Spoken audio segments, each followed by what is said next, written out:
Sa resulta ng Presidential Preference Survey ng Okta Research noong nakaraang linggo, kung maraming pagpipili ang kandidato, nanguna si Vice President Sara Duterte na lamang ng 12% sa pumapangalawa na si Naga City Mayor Leni Robredo.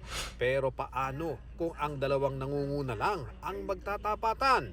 Ang resulta, una pa rin si Duterte na pinili ng 46% ng mga sinurvey, 35% naman ang pumili kay Robredo. 19% naman ang hindi pa desidido.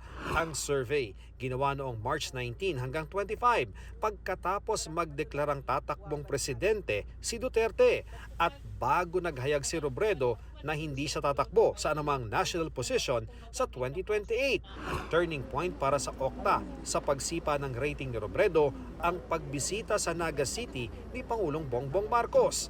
Kanina, hiningan ng reaksyon ng Malacanang kung may napipisil bang kandidato ang Pangulo ngayong halos mahigit isang taon na lang bago ang paghahain ng kandidatura sa pagkapangulo.